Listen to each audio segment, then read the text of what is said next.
Audio Jungle.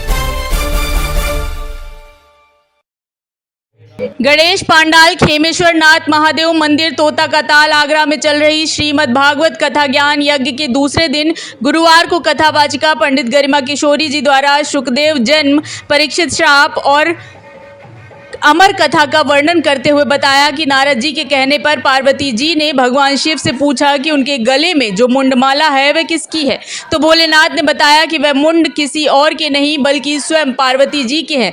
हर जन्म में पार्वती जी विभिन्न रूपों में शिव की पत्नी के रूप में जब भी देह त्याग करती, शंकर जी उनके मुंड को अपने गले में धारण कर लेते। पार्वती ने हंसते हुए कहा, हर जन्म में क्या मैं ही मरती रही, आप क्यों नहीं? शंकर जी ने कहा, हमने अमर कथा सुन रखी है। पार्वती जी ने कहा, मुझे भी वह अमर कथा सुनाइए। शंकर जी पार्वती जी को अमर कथा सुनाने लगे। शिव पार्वती के अलावा सिर्फ एक तोते का अंडा था जो कथा के प्रभाव से फूट गया, उसमें से श्री सुखदेव जी का प्राकट हुआ।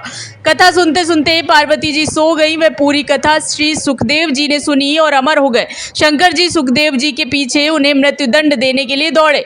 सुखदेव जी भागते भागते व्यास जी के आश्रम में पहुंचे और उनकी पत्नी के मुंह से गर्भ में प्रविष्ट हो गए।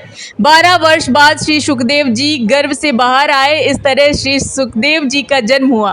कथा व्यास जी ने बताया कि भगवान की कथा विचार, वैराग्य, ज्ञान और हरि से मिलने का मार्ग बता देती है।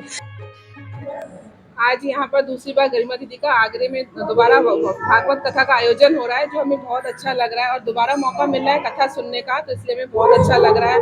और हमारी दिल्ली इच्छा है कि ये साल में बार बार होना चाहिए, ताकि हमें भी ज्ञान मिले और हम लोग भी आगे बढ़े अपनी लाइफ में। और बहुत ज़्यादा सीखने को मिलता है भागवत कथाओं से, क्योंकि हमें ये जरूरी है हमारे जीवन में कि ये मतलब हमें सुनना चाहिए ज्ञान की लहरें। और दीदी की कथा का वाचन जो है बहुत ही सुंदर और बहुत अच्छा है। राधे राधे। जय जय श्री राधे। बोल गणपति बप्पा यहाँ भागवत का आगमन हो रहा है, हमें बहुत खुशी हो रही है। ऐसा लग रहा है कि गरिमा दीदी के साथ यह वृंदावन खुद चल के आया है और दूसरी बार हमें गरिमा जी से मिलने का मौका मिला। हमें बहुत खुशी हुई इस बात की। जय जय श्री राधे। मेरा नाम प्रियांशी है, मैं आगरा कालामेल से आई हूँ और दीदी की भागवत कथा सुनने है। आज भागवत का तीसरा दिन है। हमें बहुत खुशी हो रही है कि दीदी हमारे आगरा में दोबारा आई है और हमें बहुत उत्साह हो रहा था कि हम दीदी से एक बार मिल के आए और उनकी भागवत सुन के आए। जैसे ही दीदी भागवत करती है ऐसा लगता है जैसे वृंदावन यहाँ बसा हुआ है। इतना अच्छा लगता है हमको कि कुछ कहने के लिए लगता है, बस वृंदावन बैठे हुए हैं और कुछ भी नहीं समझ में आता है। जय जय श्री राधे।